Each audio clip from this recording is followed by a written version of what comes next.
Viloyat bo'ylab nodavlat va notijorat tashkilotlar rahbarlari ishtirokida ochiq muloqot tashkil qilindi. Tadbirda fuqarolik jamiyatini rivojlantirish, davlat bilan jamiyat o'rtasidagi hamkorlikni mustahkamlash hamda davlat grantlari bo'yicha amaliy ma'lumotlar taqdim etildi. Joriy yilning 1-maydan 30-may kuniga qadar davlat grantlari e'lon qilingan. Bunda Oliy Majlis huzuridagi jamoat fondi hamda viloyatdagi hududiy bo'linmalar tomonidan shu e'lonlarimiz berilgan.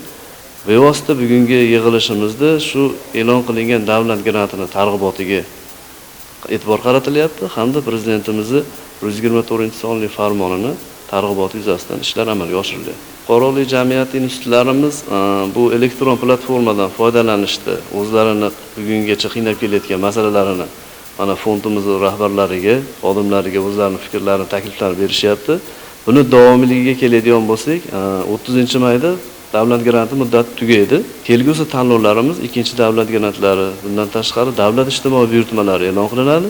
Bu bevosita o'sha fuqarolik jamiyati institutlarimiz faqat nodavlat tashkilotlarimiz emas, ommaviy axborot vositalarimiz, mahalla fuqarolar yig'inlari bevosita bu jarayonlarda ishtirok etib, o'sha hududdagi masalalarni kiritishlari mumkin.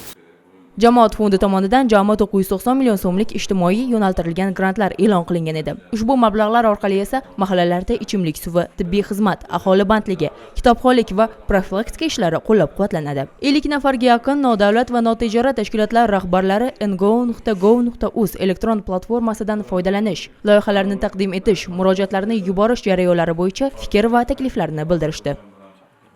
Bugungi muloqotda biz shuni ko'rib turdikki, aynan Oliy Majlis huzuridagi jamoat fondi vakillari kelib, qadamma-qadam platformadan foydalanish va uni ahamiyati nimaga bizga kerakligi bo'yicha to'liq ma'lumotlar berishdi.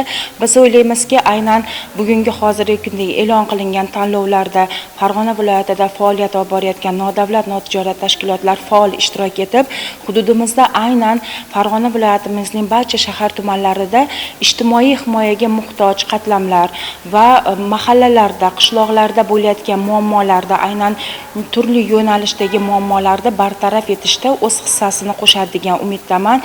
Muloqotning asosiy maqsadi fuqarolik institutlarini faol kuchga aylantirish, jamiyatda ijtimoiy tashabbuslar va jamoatchilik nazoratini kuchaytirishdan iborat.